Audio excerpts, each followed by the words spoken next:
안녕하세요. 오늘은 제가 쉽게 꺼내기 힘든 그러나 반드시 전해야 할 한 가족의 숨겨진 진실을 이야기하려 합니다. 딸 서연은 남편 준호 앞에서 늘 완벽한 아내를 연기해왔고 저 역시 그를 믿어 의심하지 않았죠. 하지만 어느 날 딸의 집 초인종을 누르는 순간 그 믿음은 한순간에 무너졌습니다. 목요일 오후 2시였습니다. 윤미정은 계단을 올라가며 핸드백에서 휴대폰을 꺼냈어요. 서연이에게 이미 5번이나 전화를 걸었는데 받지 않더라고요. 딸의 남편 준호도 마찬가지였습니다. 이건 이상했어요. 지난주에도 서연이가 자꾸만 약속을 취소했었고 그 전주에도 그랬었죠. 미정은 며느리의 목소리가 점점 작아지고 있다는 걸 느꼈습니다. 마치 누군가가 그 목소리를 누르고 있는 것처럼요. 미정은 아파트 복도를 걸었어요. 11층이었습니다. 서연 부부가 사는 곳이었죠. 결혼식 때 미정도 함께 인테리어를 했던 집인데요. 그때 준호의 얼굴에는 진심 어린 미소가 있었습니다. 또는 미정이 그렇게 보고 싶었을 뿐이었을까요? 초인종을 눌렀어요. 반응이 없었습니다. 다시 눌렀습니다. 여전히 아무도 나오지 않더라고요. 서연아? 엄마야. 미정이 문에 대고 외쳤어요. 그 순간 집안에서 소리가 들렸습니다. 무거운 것이 넘어지는 소리였고요. 누군가가 비명을 지르는 소리였어요.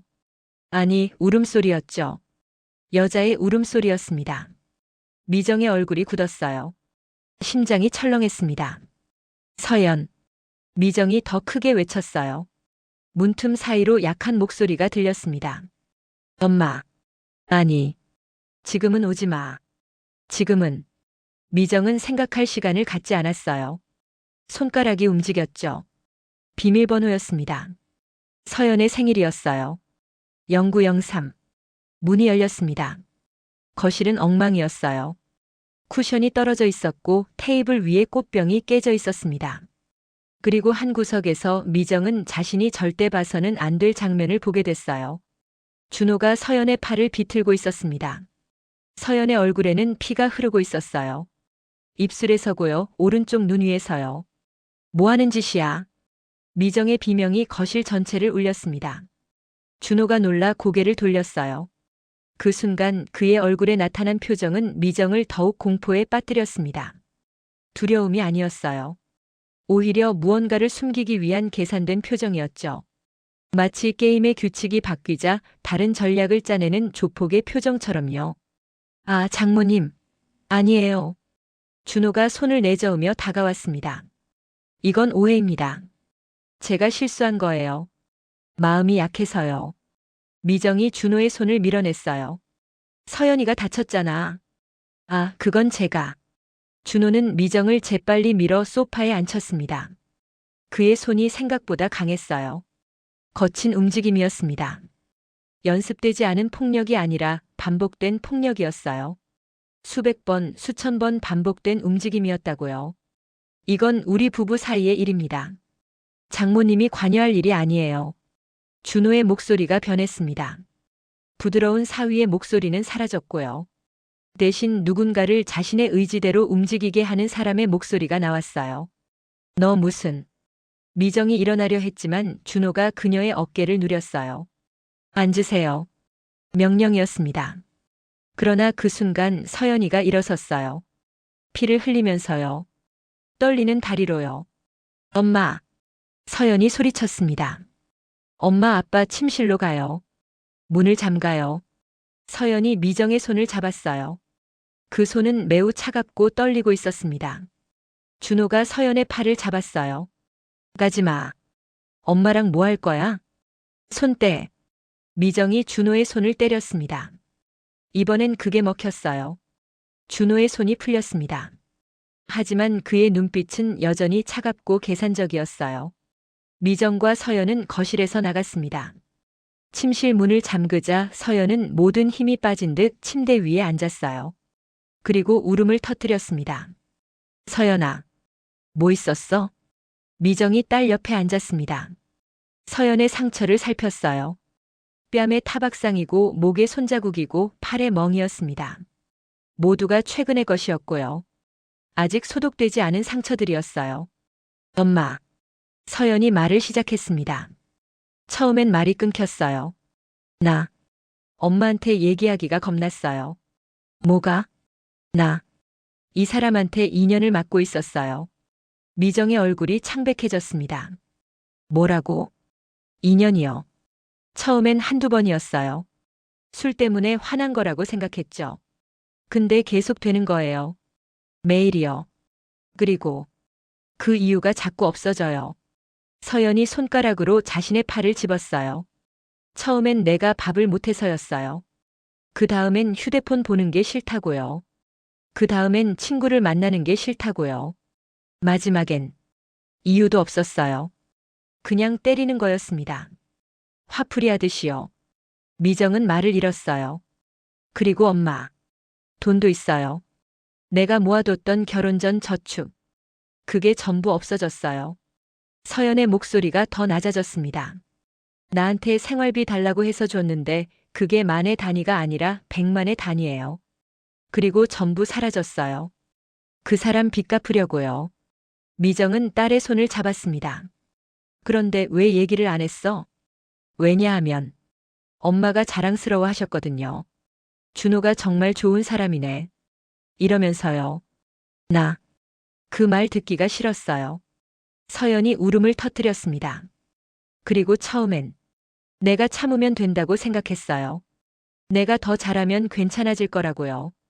그런데 계속 되는 거예요. 계속. 미정은 딸을 안았어요. 딸은 어머니 품에서 인연을 잃어버린 여자처럼 울었습니다. 이 사진들. 봐봐요. 서연이 휴대폰을 켰습니다. 갤러리를 열었을 때 미정은 숨이 막혔어요. 서연의 얼굴이었죠. 부어오른 눈이고 피 흐르는 입술이고 손가락 자국이 선명한 목이었습니다. 팔에 멍이고 등에 상처였어요. 한 장 한 장 한 장. 수십 장의 사진들이었습니다. 이것도 봐봐요. 서연이 녹음 파일을 틀었어요.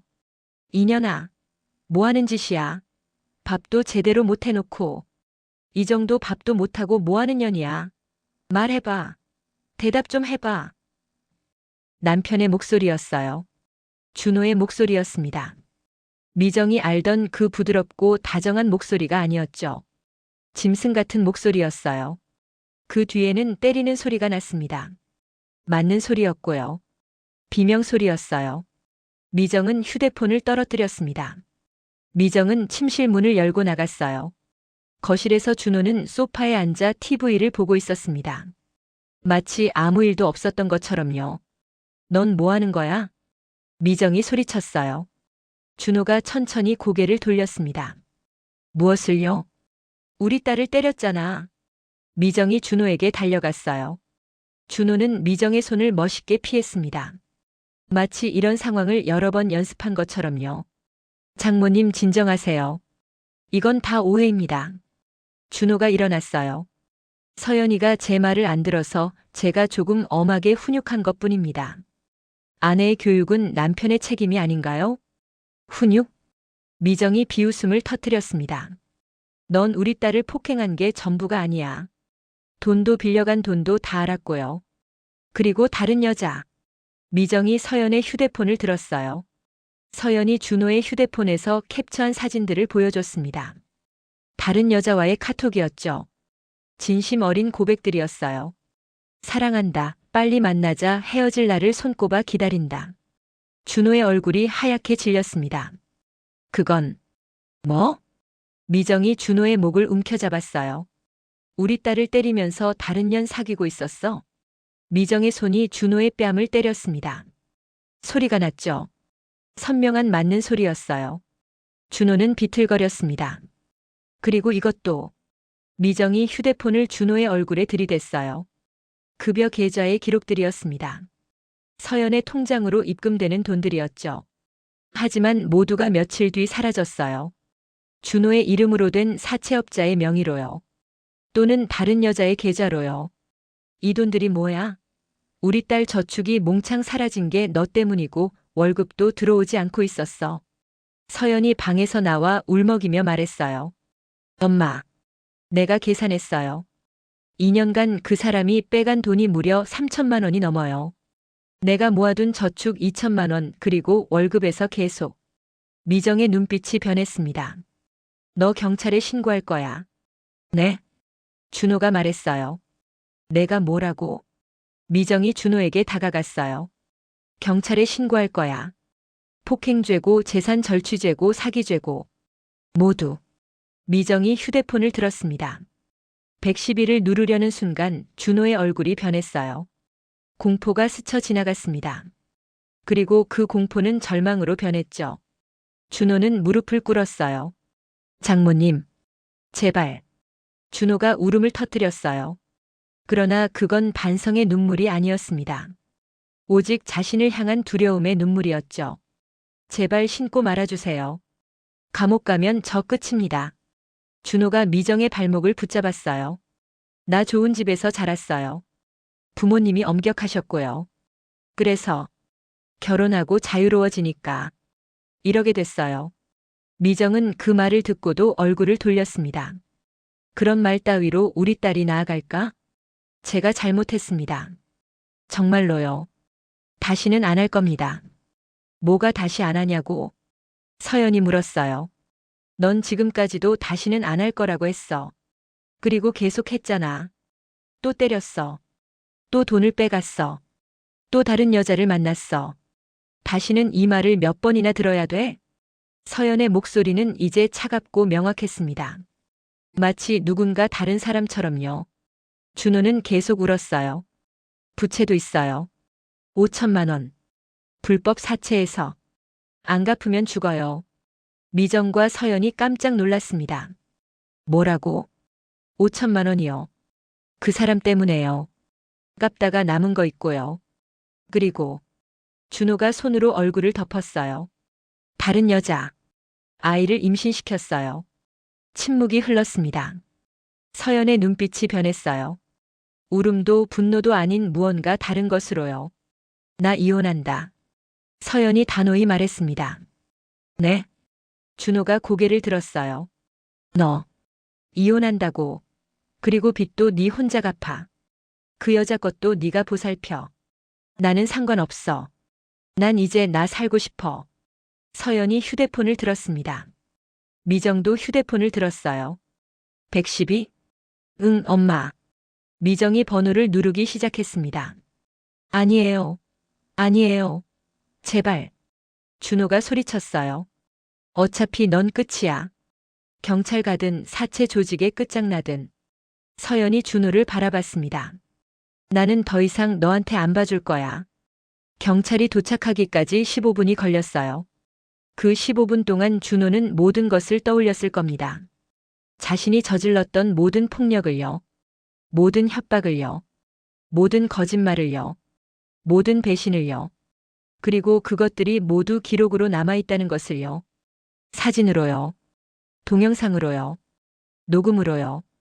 경찰차가 도착했을 때 준호는 이미 모든 저항을 포기하고 있었습니다. 서준호 씨 가정폭력 및 재산 절취 혐의로 조사받으셔야 됩니다. 경찰이 준호에게 수갑을 채웠어요. 준호는 서연을 봤습니다. 미안해. 미안해. 서연은 돌아보지 않았어요. 대신 엄마의 손을 잡았죠. 아, 한 가지 더요. 경찰이 말했습니다. 조직 폭력배 채무로 피해자 신고 들어온 것도 있어요. 저희가 함께 조사할 예정입니다. 준호의 얼굴이 완전히 망가졌어요. 아니에요. 하지만 경찰차의 문이 닫혔습니다. 경찰차가 사라진 후 집은 조용했어요. 서연은 거실 소파에 앉았습니다. 미정은 딸 옆에 앉았어요. 서연아. 응, 엄마. 넌 정말 괜찮아? 아니, 아직은 아니야. 서연이 말했습니다. 그래도 이제 시작할 수 있을 것 같아. 엄마가 있잖아. 서연이 엄마의 손을 잡았어요. 미안해. 왜 얘기를 안 했어? 그럴 용기가 없었어. 그리고 엄마가 실망할까봐. 미정이 딸의 손을 쥐었습니다. 넌 잘못한 게 없어. 그 사람이 잘못한 거야. 영원히 기억해. 이 모든 게 너의 잘못이 아니라는 걸. 서연이 울음을 터뜨렸어요. 하지만 이번엔 절망의 울음이 아니었습니다. 풀려남의 울음이었죠. 2년간의 감옥에서 벗어난 울음이었어요. 석 달 뒤 가정법원의 이혼 판결이 나왔습니다. 서연은 남편과 모든 관계를 끊었어요. 혼인신고를 취소했고 통장도 옮겼습니다. 휴대폰 번호도 바꿨어요. 준호는 가정폭력죄로 1년 6개월의 징역형을 받았습니다. 재산 절취죄로 추가 6개월을요. 그리고 사채 조직과의 부채로 또 다른 법정에 서야 했어요. 서연과 미정은 서울의 다른 지역으로 이사했습니다. 작은 원룸이었지만 따뜻한 집이었어요. 서연은 새로운 회사에 취업했습니다. 마케팅 팀이었고요. 신입사원이었지만 누군가는 그 자리에서 회복하는 여자를 봤어요. 살아나는 여자를요. 어느 날 저녁 서연은 엄마 옆에 앉아 말했습니다. 엄마, 나 이제 괜찮아. 진짜? 응. 아직 가끔 악몽 꿀 때도 있지만 아침이 오면 일어날 수 있어. 그리고 하루를 살 수 있어. 미정이 딸의 머리를 쓸어주었습니다. 그래. 잘했어. 정말 잘했어. 창밖으로 서울의 야경이 보였어요. 서연은 생각했습니다. 내가 2년을 잃었지만 앞으로의 인생은 내 거야. 더 이상 누구도 나를 묶을 수 없어. 그리고 미정은 생각했어요. 딸을 지킬 수 있어서 다행이야. 이것이 모성이라는 거구나. 오늘의 이야기는 어떠셨나요? 이 이야기는 실화를 바탕으로 각색된 픽션입니다. 구독과 좋아요, 알림 설정은 저에게 큰 힘이 됩니다. 감사합니다. 드라마 사연 연구소장